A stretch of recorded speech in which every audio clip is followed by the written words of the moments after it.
Teman-teman sekalian, hari ini IG Live saya akan berbicara tentang communication during COVID-19 ya. Communication during COVID-19. Saya bersama Pak Made Muku akan berdiskusi tentang communication during COVID-19 sambil menunggu Pak Made sebentar ya. Jadi kita bisa segera start ya. Kurang lebih 40 menit, 30 atau 40 menit lah kurang lebih ya, kita akan berbicara tentang communication during COVID-19 ya. Sambil saya menunggu Pak Made Muku login ya. Pak Made, hi, where are you?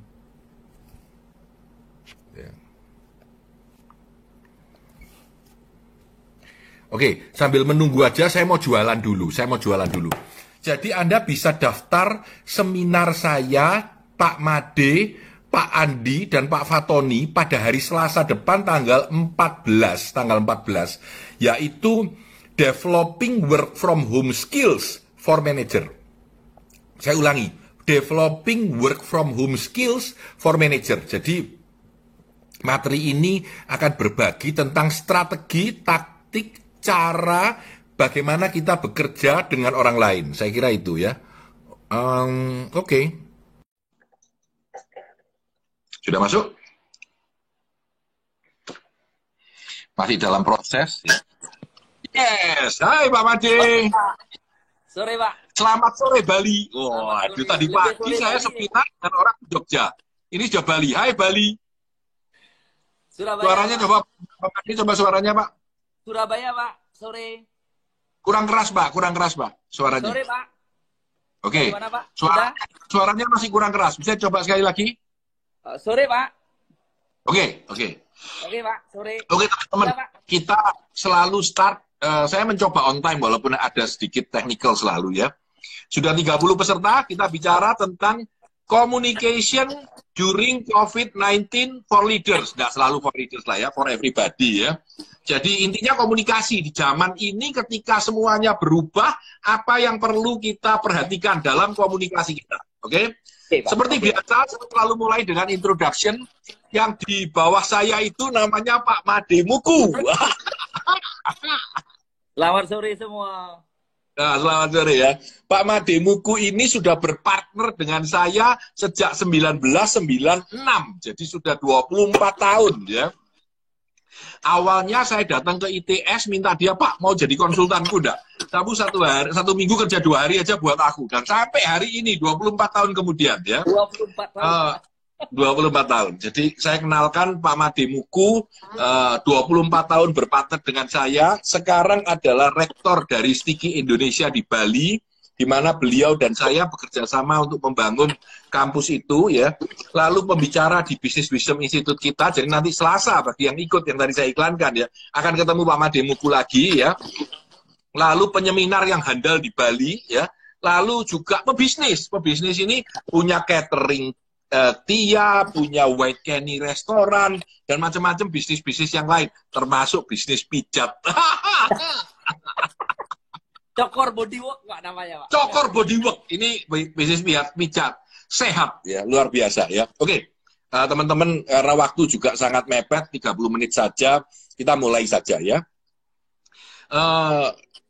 Developing Work from Home Skills for Manager, saya bikin seminar dan kontennya salah satu adalah Pak Made, walaupun nanti lebih dipertajam kontennya ya. Jadi bagaimana sih kita komunikasi di zaman ini ya? Di zaman ini komunikasi bergeser dengan begitu hebatnya. Tidak bisa lagi kita memarahi anak buah, tidak bisa lagi kita berbicara nggak tahu wajahnya anak buah kita bagaimana, nggak tahu wajahnya bos kita seperti apa ya. Komunikasi berubah dari kita meet one on one, sekarang Zoom, telepon, WA call ya, terus Telegram, online, segala macam ya. Tadi pagi saya bicara tentang bagaimana Anda melihat bahwa Zoom itu berbahaya atau tidak, dalam arti isinya itu ringkih dan gampang dimasukin orang atau tidak. Jawabannya simple. Kalau Anda pakai Zoom untuk publik, oke. Kalau Anda Zoom pakai untuk perusahaan tapi tidak ada rahasia, oke. Tapi kalau bicara yang rahasianya tinggi, Anda harus pakai VPN model. Ya, oke. Itu catatan saya. Nah, Kita mulai Pak Made, silakan waktu Anda untuk Oke, Pak. berbicara apa saja yang sudah berubah di zaman COVID-19 ini. Oke, kejadian COVID ini membuat kita terpaksa bekerja dari rumah, gitu kira-kira. Kebiasaan lama kita bertemu dengan partner kerja, bertemu dengan tim, kita hampir tidak mempermasalahkan komunikasi itu, Pak. Karena kita merasa sudah lancar saja, gitu kira-kira. Nah, akhirnya tujuan kita, pekerjaan kita, ya tercapai bukan dengan sendirinya, tapi bisa tercapai gitu. Tapi keadaan sekarang adalah kita harus di rumah. Sementara tim kita atau partner kita itu ada di rumahnya juga, gitu ya. Itu kira-kira. Nah, tetapi kita dituntut untuk juga produktif. Nah, ini permasalahannya. Dan kita tahu bahwa komunikasi ini sangat penting. Bagaimana saling menyelaraskan pekerjaan, sangat penting sekali. Nah, jadi terpaksa, jadi begitu kita berjauhan, gitu kira-kira, Pak. Jadi salah satu unsur yang terbayang adalah, udah kita pakai online saja, kita chat saja, gitu. Kita pakai Zoom saja. Nah, sepertinya permasalahan sudah berhenti di situ, gitu. Sudah terpecahkan, gitu. Jadi kita bisa dong lewat online, gitu. Padahal banyak sekali pergeseran, perubahan yang terjadi yang bisa mengurangi esensi dari komunikasi itu. Sehingga merusak tujuan, gitu kira-kira. Sehingga menghambat tujuan. Itu kira-kira, Pak. Nah, yang ingin saya share sekarang itu adalah apa sih yang berubah, kemudian esensi apa yang harus kita perhatikan, ya, dan tip apa yang kita bisa sharingkan untuk para leader, gitu ya, atau kita semua, sehingga esensi dasar dari komunikasi itu bisa tetap tercapai, gitu kira-kira, Pak San. Nah, ya Pak. Pak Made, suara Anda kurang jelas, jadi saya nggak tahu. Ada komen juga yang bilang bahwa agak kurang jelas. Jadi mungkin Bapak bisa bicara lebih jelas. Oke. Nah, jadi gini Pak San. Nah, jadi kalau kita lihat, saya akan mulai dulu dari prinsip dasar komunikasi, gitu kira-kira. Prinsip dasarnya. Nah, sebentar deh. Sorry saya ganggu deh. Ya. Suara Anda masih relatif kecil di telinga saya, jadi yang lain bisa kasih komen ya, suaranya Pak Made cukup besar atau tidak, ya. Jadi saya minta Pak Made pertama memberikan prinsip-prinsip dasar komunikasi dulu, ya, prinsip-prinsip dasar komunikasi. Sesudah itu baru kita melihat seperti apa sih kalau kita berbicara di masa krisis ini, ya. Kita mulai dengan prinsip-prinsip komunikasi. Silakan deh. Oke, sudah Pak. Kalau sekarang gimana Pak? Membaik tapi masih kecil, tidak apa-apa deh, paksakan agak keras sedikit. Oke Pak, jadi gini, kalau kita ngomong komunikasi, ya, tujuannya apa sih sebetulnya? Yang pertama, bahwa pesan yang kita sampaikan itu tersampaikan dengan benar dan tepat kepada si pendengar, kan itu nomor satu Pak, ya. Nah, tetapi jika kita bicara komunikasi yang efektif, semestinya tidak hanya tepat, tapi membuat orang itu paham dan mau menjalankan. Nah, ini yang penting. Ya, nomor dua itu. Nah, kalau bisa lagi, yang lebih efektif lagi adalah tidak hanya dia mau menjalankan, tetapi diharapkan dia itu mau semangat dan tulus. Ya, ini yang penting, Pak.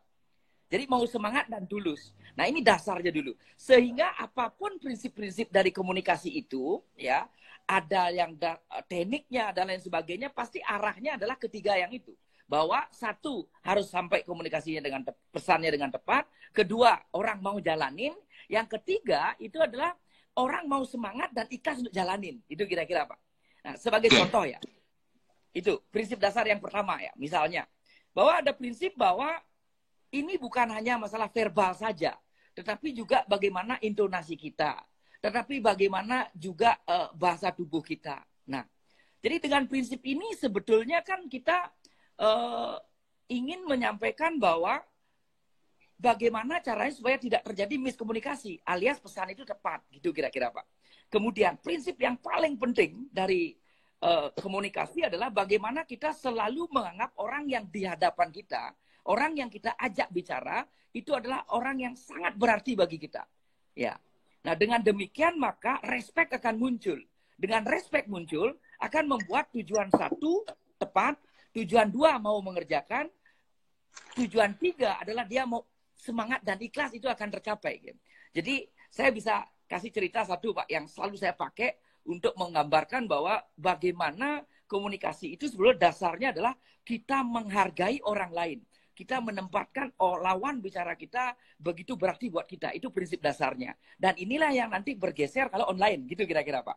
Nah, saya kasih cerita yang sangat menarik dan saya suka sekali. Ada seorang penulis Rusia namanya Tolstoy, Pak. Nah, dia hebat. Dia suatu saat dia jalan ke kota Rusia. Di sudut kota dia menemukan seorang pengemis.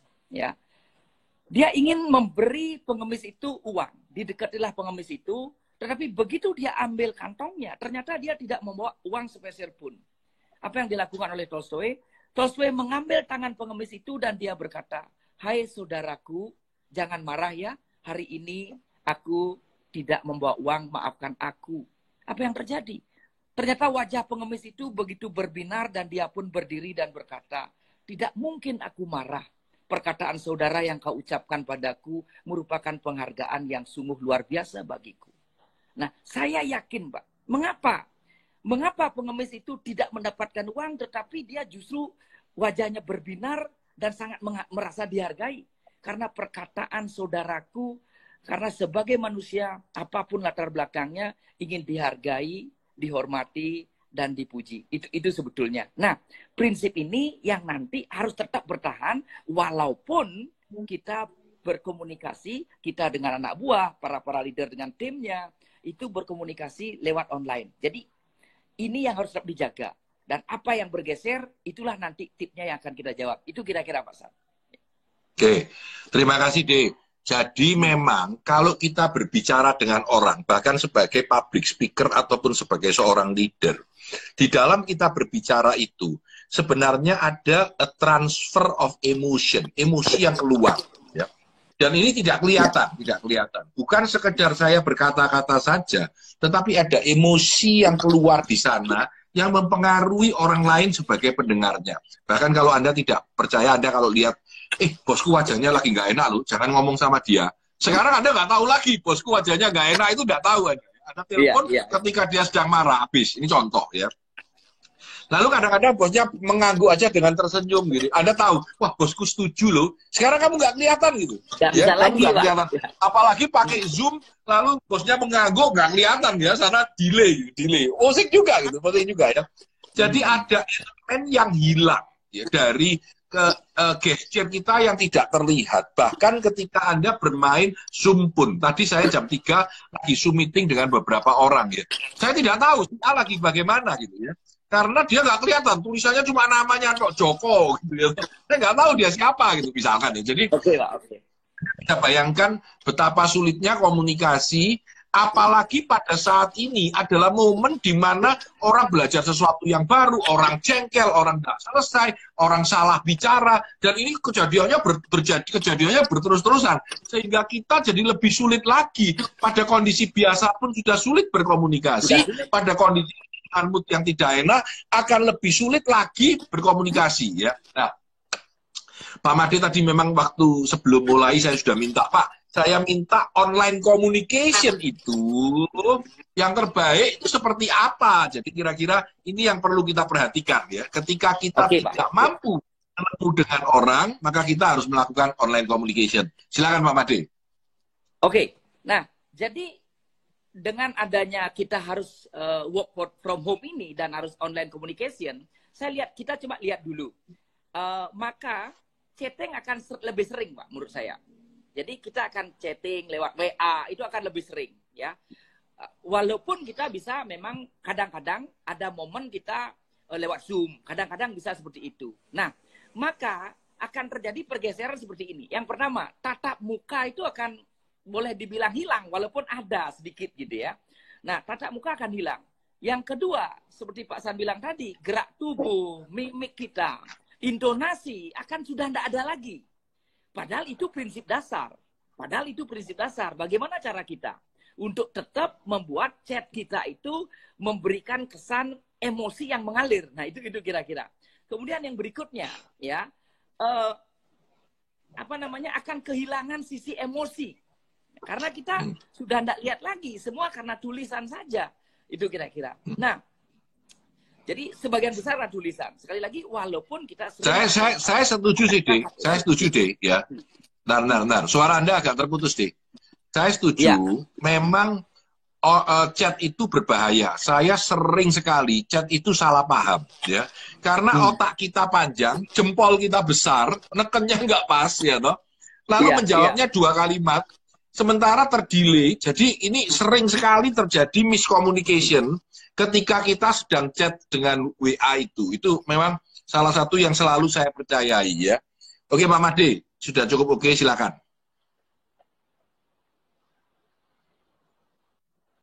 Suaranya agak terputus ya. Saya isi sedikit. Jadi kembali, WA chat di mana sering kita melakukannya itu sangat berbahaya, terutama dari sisi betapa seringnya terjadi sebuah miskomunikasi di antara kita dengan anak buah kita. Silakan, deh.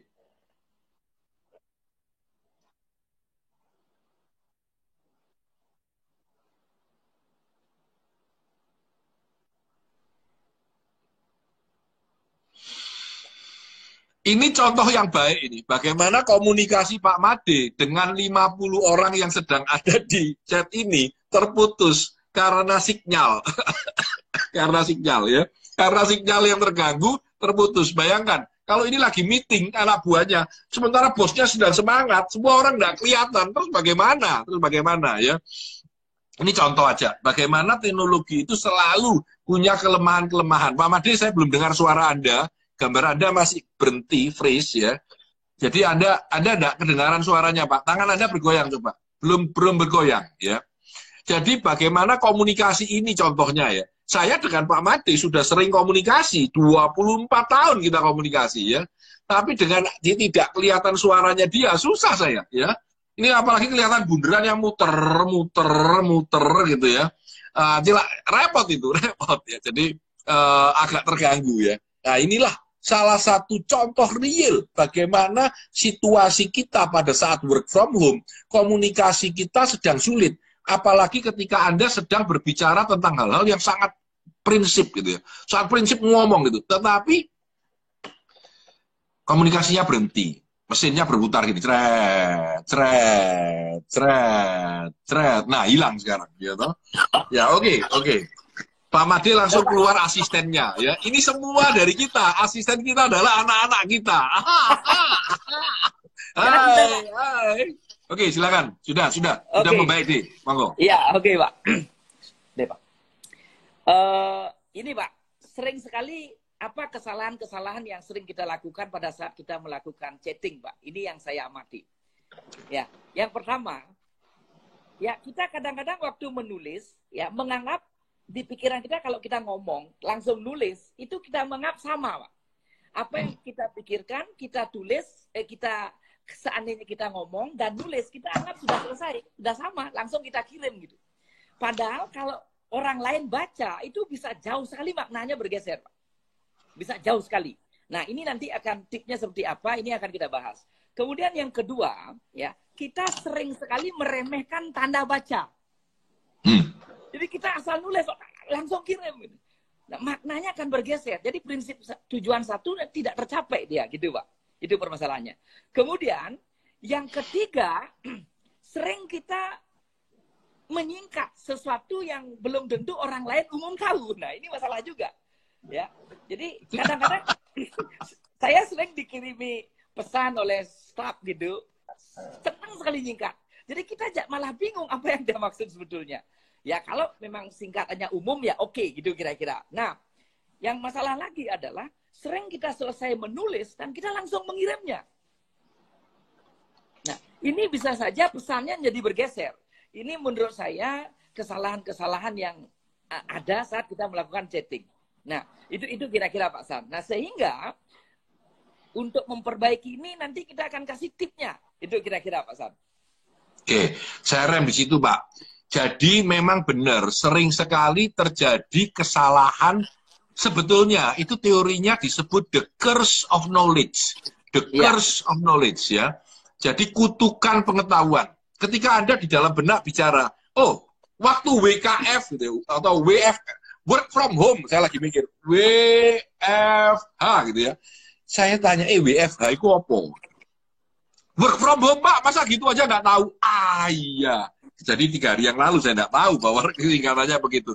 Ini contoh. Jadi alangkah banyaknya kesalahan karena kita berpikir, loh orangnya kan mesti ngerti toh maksudku begini toh. Padahal dia hanya mengatakan 3 kalimat aja ya.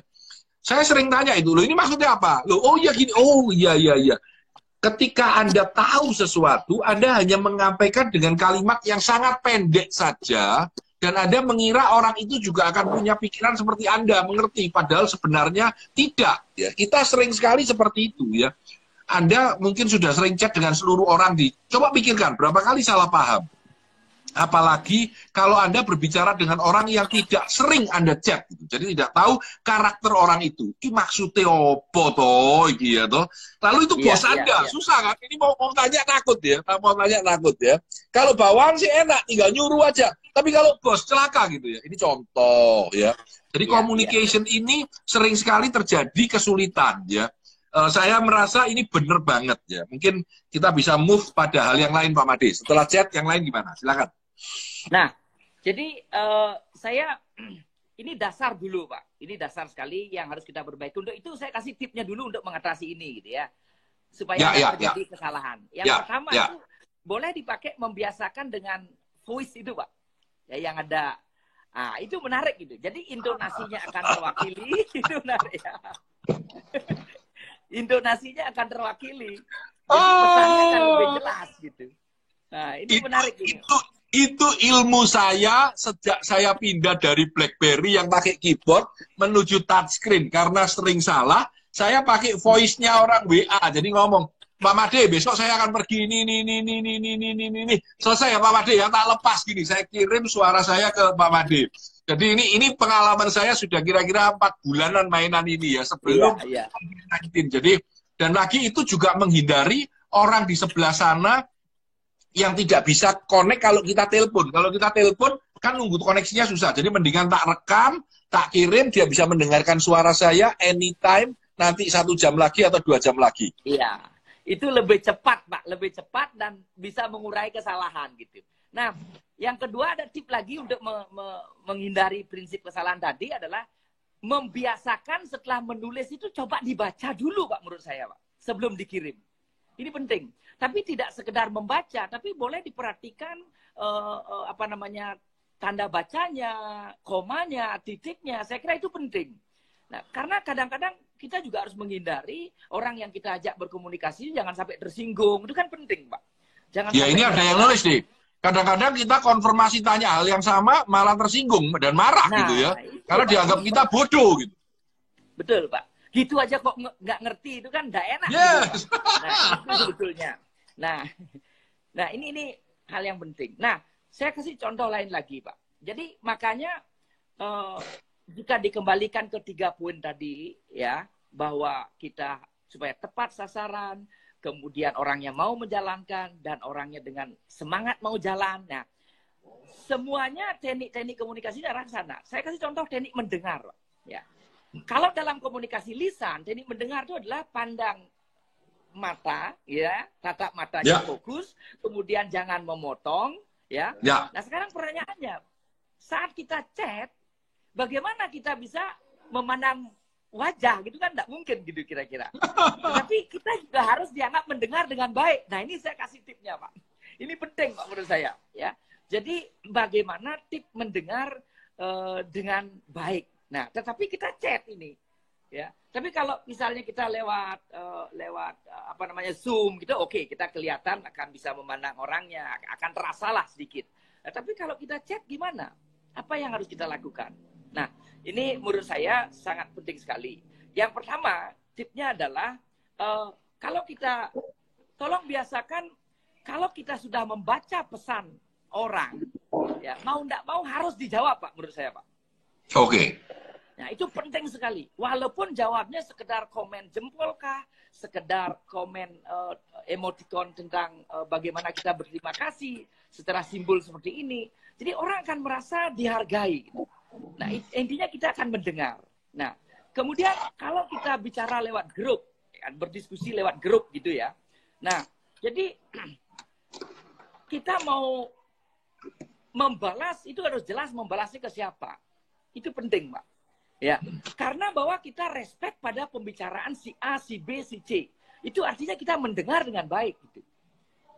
Ini bahkan saya, membalas yang mana, karena orang bicaranya 5 poin. Kalau nggak dipilih yang mana untuk di-reply ya, asal jawab aja, orang nggak tahu ini tuh oke Pak, oke yang ini, apa oke yang ini, apa oke yang mana. Itu juga Pak. Iya, itu penting. Karena itu menunjukkan kita concern terhadap apa yang dibicarakan, apa yang mereka tulis, sahabat kita tulis. Itu penting. Nah, ada yang menarik lagi dalam bentuk tulisan bahwa orang merasa kita mendengar dengan baik. Contohnya gini, misalnya kita akan menjawab kalimat sahabat kita tertentu gitu ya. Sangat penting bagi saya kalau kita mengawali dengan saya sependapat dengan ini bahwa semestinya kita harus memulai dengan doa. Gitu misalnya, Pak. Jadi artinya kita memahami pesannya dia. Ya. Saya setuju dengan Bapak bahwa kita harus kompak mulai sekarang. Baru lanjutkan jawab. Jadi kita sedikit mengulangi apa yang ditulis oleh partner kita atau lawan bicara kita. Dia akan senang, apalagi di grup, Pak. Tapi kalau chatting berdua mungkin tidak gitu ya. Jadi kalau di grup tuh waktu kita menjawab, kalau kita awali dengan saya sependapat dengan ini bahwa kita harus seperti ini, baru dilanjutkan dengan pendapat kita, itu orangnya akan merasa sangat dihargai. Karena prinsip komunikasi adalah bagaimana kita menempatkan orang lain begitu penting buat kita. Itu kira-kira Pak San. Ini poin ini sangat akan memberikan lawan bicara kita akan merasa direspeki oleh kita. Kita mendengar mereka dengan baik. Itu Pak San. Oke. Pak Made mau mencoba masuk ke dalam komunikasi yang lain atau kita move on. Jadi komunikasi yang lain itu maksudnya dengan telepon, dengan apa gitu. Sementara suaranya blab blab blab blab blab blab blab blab blab gitu. Bagaimana? Bisa ngasih masukan sedikit? Sebenarnya kalau kita kalau misalnya bisa ya lewat telepon itu akan lebih baik daripada kita chat sedapat mungkin. Kalau ngomong dari segi tujuan bahwa pesan itu akan tersampaikan dengan baik. Kalau ngomong dari segi bahwa orang akan mau jalanin dengan baik, ya. Kalau ngomong dari segi tujuan dia akan mau lebih semangat. Saya kira menelpon itu akan lebih baik. Tetapi chatting ini adalah mewakili keseharian kita kalau bertemu di kantor, ya. Kita ketemu di kantor kadang menyapa, gimana kamu gitu. Nah sebenarnya kan itu chat gitu sebetulnya. Dalam work from home ini itu diwakili dengan chat ini gitu-gitu menurut saya Pak. Nah nanti saya akan coba bagaimana kalau kita menjadi leader ya. Tentu mengapresiasi anak buah itu penting. Tentu bagaimana kita mengevaluasi kerja anak buah itu menjadi penting. Ini adalah komunikasi yang harus dikembangkan jika kita sebagai leader supaya tim kita tetap produktif. Itu kira-kira Pak Sam. Oke, itu segmen saya tentang online communication, apa yang perlu diperhatikan dan tips-tipsnya. Segmen ke berikutnya, jadi tadi saya bicara saya bagi dengan 4 segmen, ini kebiasaan berpikir aja. Pertama, saya bicara tentang introduction Pak Made dan bicara tentang acara hari ini isinya apa. Yang kedua, saya berbicara tentang prinsip-prinsip komunikasi dengan Pak Made, ya. Ini juga komunikasi nih, jadi sebelum kita seminar ini bilang, Pak, nomor 1 kita bicara ini, nomor 2 kita bicara ini komunikasi. Dan yang nomor 3 kita bicara tentang online communication, tips-tips dan trik-triknya. Dan yang nomor 4 kita bicara tentang bagaimana saran untuk para leader, profesional, dan lain-lain untuk komunikasi. Saya mulai dengan ide saya dulu ya. Menurut saya, sebagai leader, justru pada saat ini, ketika anak buah kita bingung keadaan tidak enak, justru pada saat ini kita punya 3 tujuan. Ya. Satu adalah memahami anak buah kita. Yang kedua adalah mengarahkan kepada anak buah kita kerjaan yang tepat apa. Dan yang ketiga adalah menginspirasi anak buah kita untuk mau termotivasi untuk bekerja. Ya. Nah, kita justru sebagai leader harus bisa memahami, mengarahkan, dan menginspirasi. Ini menurut saya. Yang kedua, kita sebagai seorang leader justru harus mau mengalah. Jangan karena kita leader, kita semau sendiri. Kalau perlu sering tanya, maaf tadi kurang ngerti ya, nggak apa-apa Pak. Jangan marah, jangan marah. Kita justru sebagai leader yang lebih kuat posisinya, justru harus mengalah kepada yang lebih lemah. Itu pikiran saya saja untuk leader. Saya serahkan kepada Pak Made bagaimana seorang leader harus berkomunikasi dengan anak buahnya di masa COVID-19 ini. Silakan, Pak. Oke, jadi pada prinsipnya adalah leader itu bagaimana mampu membangun respect semua. Itu kira-kira. Jadi saat kita bisa tampil direspeki oleh semua tim kita, maka sebetulnya kendala-kendala komunikasi ini bisa dipecahkan dengan sendirinya gitu sebetulnya. Karena pemahaman, saling mengerti itu akan jalan. Nah, jadi gini. Tetapi tujuan dari leader ini adalah bagaimana pekerjaan juga tetap selesai pada kondisi apapun, termasuk kondisi yang seperti saat ini gitu. Nah, untuk itu komunikasi yang dibutuhkan tipnya seperti apa? Menurut saya gini, yang simpel aja dulu. Yang pertama, mau nggak mau, paling tidak satu layer di bawah di tim kita, anak buah kita di bawahan langsung, itu jadikan satu WA group. Itu harus, Pak. Ya. Jadi satu WA group. Ya.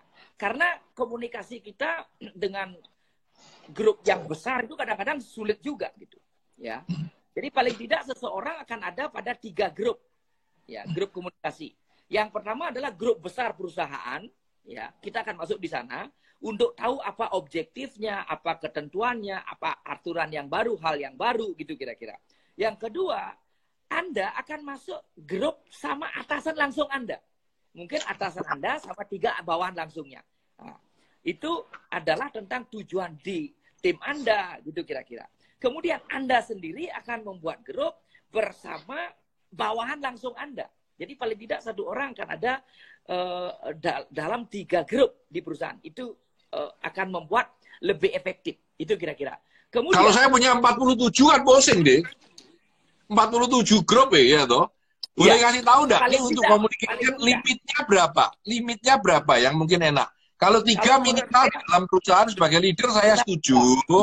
Ya. Tapi maksimal kira-kira WA aktif itu berapa banyak? Kalau menurut saya, kita ngomong, kalau yang real dalam pekerjaan, 3 ini sudah efektif sekali menurut saya, Pak. Ya, 1 perusahaan, 1 bersama bawahan, 1 kita sama atas langsung kita. Ini efektif, Pak. Jadi kalau lebih dari itu, mungkin itu yang bersifat hiburan, sekedar pengetahuan, sekedar basa-basi gitu. Yang menjadi perhatian kita untuk produktif, saya kira 3 ini, mau nggak mau kita harus ada di sana gitu, Pak. Itu. Oke, sip. Ya, nah kemudian lewat grup yang dimana saya atasan, ya, Anda atasan sama bawahan ini, di sanalah kita memberikan penugasan, memberikan ide, kemudian melakukan evaluasi, di mana kita dapat penugasan ini dari evaluasi terhadap grup kita sama atasan kita. Ini menjadi sangat penting, Pak. Jadi bagaimana kita memberikan feedback. Nah, yang ingin saya, nah tentu sekali-sekali dengan kesepakatan sama grup kecil kita di tim, misal saya kepala HRD, tentu tim HRD saya itu jadi satu grup. Ya, saya misalnya bagian produksi, tentu supervisor saya itu menjadi satu grup dengan saya. Itu kira-kira. Nah, tentu sekali-sekali dengan kesepakatan kita akan meeting online lewat Zoom, ya misalnya seperti itu, Pak. Misalnya lewat Google Hangout, gitu kira-kira. Ya, jadi ini dulu sebagai strukturnya. Nah, ini dulu sebagai strukturnya. Nah, kemudian di sanalah kita memberikan penugasan, memberikan evaluasi, ya, kemudian memberikan feedback. Nah, sekarang sebagai leader, penting saya sampaikan bagaimana di grup kecil kita membuat, seperti Pak Sandi awal bilang, bahwa kita menginspirasi mereka, kita menghargai mereka, mereka tetap semangat pada kondisi di mana mereka tidak melihat kita di kantor gitu. Kalau sehari-hari mereka melihat kita di kantor kan mungkin dia jadi semangat karena melihat, maaf ini karena melihat atasan dia jadi semangat. Mungkin ada yang seperti itu. Tetapi dengan masing-masing ada berjauhan. Nah, disinilah justru peran kita sebagai leader membuat mereka terus tetap termotivasi. Nah, makanya tunjukkan pada mereka, at least di grup Anda sebagai leader, Anda tuh betul-betul aktif memberikan pujian kah, memberikan feedback kah, gitu, memberikan penugasan kah, memberikan komen kah, gitu kira-kira, Pak. Sehingga itu akan mewakili bahwa Anda sedang bersama mereka, gitu, Pak. Jadi sedang bersama mereka. Jadi di grup Anda harus aktif. Contoh ya. Pertama, teknik mendengarkan, Anda pakai betul. Jadi saat anak buah Anda memberikan komen tertentu, jangan sampai Anda tidak balas gitu, Pak. Jangan sampai Anda, ini kita ngomong grup kecil, Pak. Bukan grup besar gitu, bukan. Grup kecil di mana Anda leader, yang memiliki misalnya 6 atau 7 anak buah gitu kira-kira. Ya. Jadi ada komentar anak buah Anda, jangan sampai Anda tidak memberikan minimal sekedar jempol gitu, Pak. Minimal sekedar Anda memberikan bereaksi terhadap suasana hatinya gitu. Misalnya kalau dia lagi sedih, ya Anda paling tidak Anda berikan emot orang nangis gitu misalnya. Jadi itu akan membuat mereka merasa, oh atasanku lagi peduli sama aku gitu. Ini penting untuk kita selalu hadir memberikan aspirasi. Kemudian berikutnya, jangan lupa kita selalu memberikan apresiasi, Pak, atas sekecil apapun hal baik yang dia lakukan. Wah, terima kasih, ini sudah jalan dengan baik. Thank you. Hal-hal yang kecil seperti itu. Kadang-kadang orang meremehkan. Padahal itu dampaknya akan sangat besar sekali. Ya, walaupun mungkin sekedar Anda jawab dengan sekedar jempol misalnya. Tetapi ini penting. Syarat bahwa Anda tulus dalam memuji itu harus, Pak. Mau enggak mau, itu harus. Jadi itu contohnya bagaimana kita memberikan apresiasi selalu di grup itu akan menjaga kinerja tim kita akan tetap bagus. Kemudian, tip-tip tadi tentang mendengar, itu juga harus kita tunjukkan di grup kecil kita, ya, di grup tim kita. Misalnya, ya, seperti tadi, wah saya setuju sekali dengan pendapat Anda ini, kalau bisa, kalau gini kan pasti akan lebih baik. Nah, hal-hal seperti itu. Ya, demikian juga saat kita memberikan feedback, ini juga perlu tip, itu kira-kira Pak Tal. Nanti bisa saya lanjutkan Pak tipnya? Saya interupsi sedikit lalu Bapak bisa menyelesaikan ya. Mungkin nanti sampai kepada segmen yang terakhir ya. Jadi kalau menurut saya di dalam teori leadership pada masa krisis yang sangat tegang ini ada satu kalimat menarik sederhana yaitu give hope, share love. Saya ulangi. Give hope, share love. Justru pada saat ini semua orang tidak tahu ke depan seperti apa. Ya, mungkin ada yang mendengarkan bisa mengetik sekali. Give hope, share love. Ya, artinya berilah harapan kepada anak buah Anda di dalam masa yang sangat tidak menyenangkan ini. Give hope. Yang kedua, share love, berbagilah cinta. Karena kalau kita tidak care dengan anak buah kita pada saat ini, kita tidak memperhatikan mereka saat ini justru yang paling kritikal ya. Ini adalah zaman ketika terjadi sebuah kegelapan ya. Kita tahu bahwa setelah gelap terbitlah terang ya. Tetapi kita harus sadar bahwa justru inilah waktunya kita untuk memberi harapan kepada anak buah kita dan berbagi cinta. Karena dalam kegelapan ini kita justru harus mampu memberikan kekuatan kepada anak buah kita. Tetapi yang terpenting harus tahu bahwa leader untuk melakukan itu hanya mampu dengan komunikasi.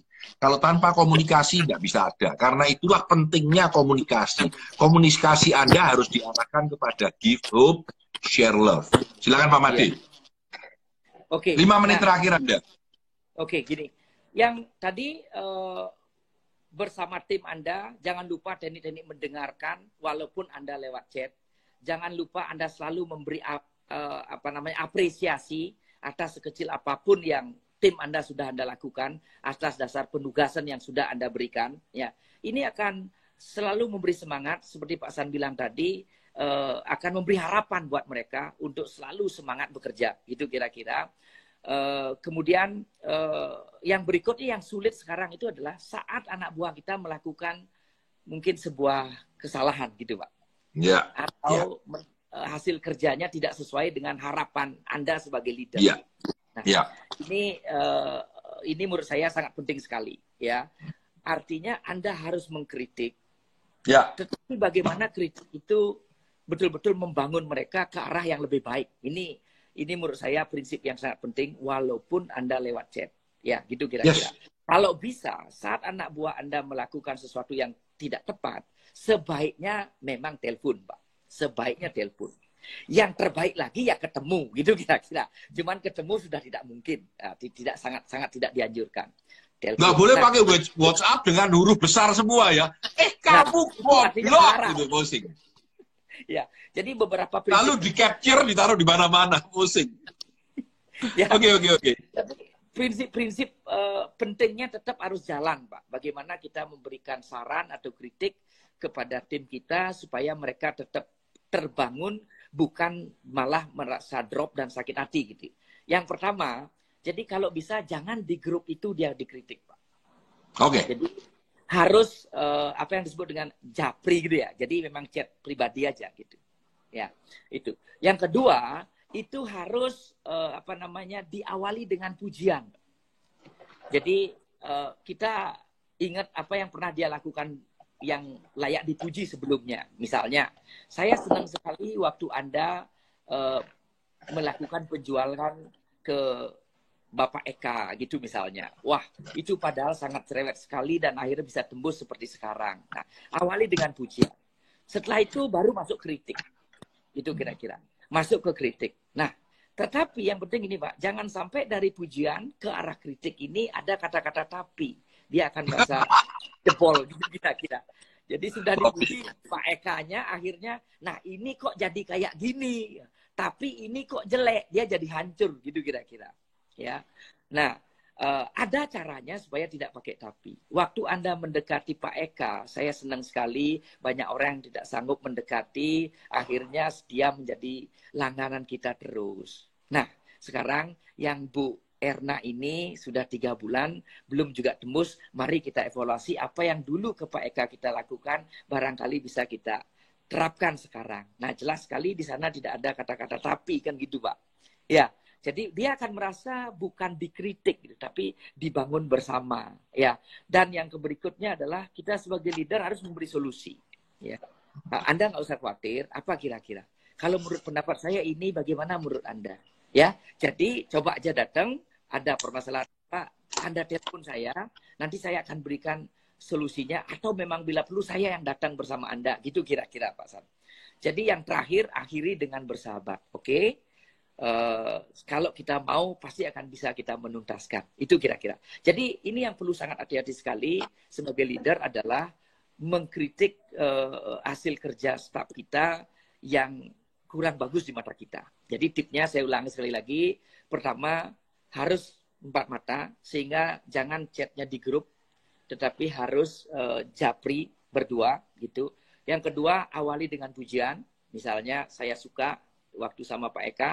Berikutnya masuk ke kritik, tapi jangan isi tapi, ya. Dan bagaimana dengan Mbak Erna, mari kita pakai, itu kira-kira. Dan beri solusi, saya yakin kita akan bisa. Dan terakhir dengan bersahabat. Kalau kita mau bersama, pasti bisa. Selamat bekerja dan terima kasih. Itu kira-kira Pak San. Jadi ini penting sekali supaya tetap menjaga semangat tim kita di masa yang seperti ini. Oke Pak San.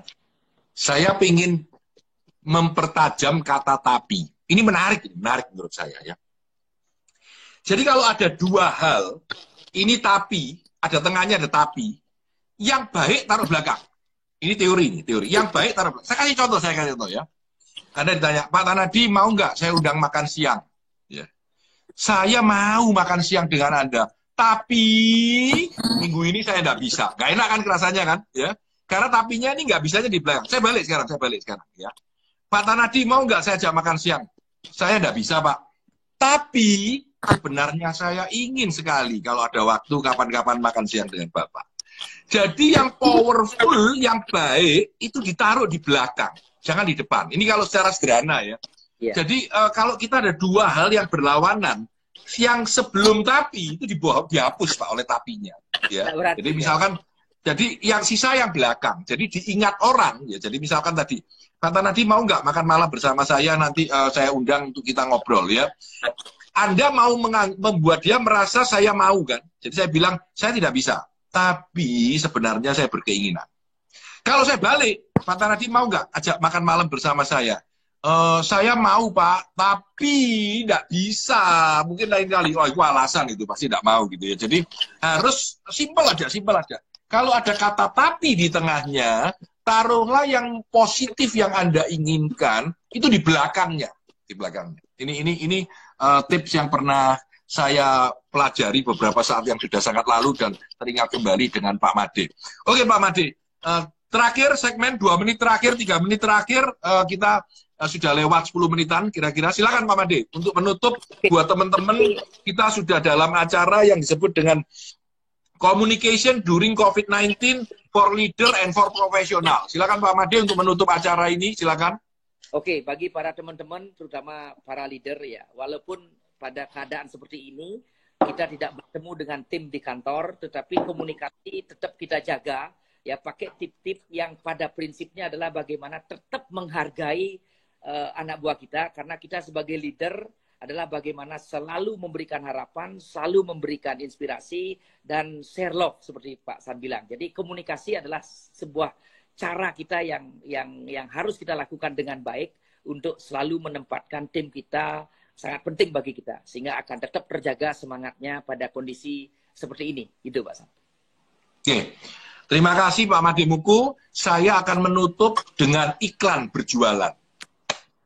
Iklan yang pertama, minggu depan hari Selasa, saya, Pak Made, Pak Fatoni, dan Pak Andi akan berbicara tentang developing work from home skills for manager. Ya, ini seminar berbayar 200.000 ya. Anda bisa lihat di IG saya untuk melihat daftar di mana dan lain-lain ya. Saya yakin akan menjadi sebuah event yang menarik ya. Ini seminar berbayar kami yang pertama ya setelah COVID-19 ini. Itu yang pertama. Yang kedua, iklan gratis. Besok Anda jam 4.30 bisa kembali di sini. Saya akan bersama dengan Pak Dirga Suyatna dari Sandler Indonesia berbicara tentang selling di masa krisis. Ini menarik sekali ya. Besok jam 4.30 kembali di sini untuk mendengarkan saya dengan Pak Dirga berbagi tentang bagaimana kita berjualan sebagai seorang salesman di masa krisis ini. Saya Tanadi Santoso, sukses selalu untuk Anda. Terima kasih Pak Made, terima kasih semua teman-teman sekalian. Sampai jumpa pada kesempatan yang akan datang. Sukses selalu untuk Anda.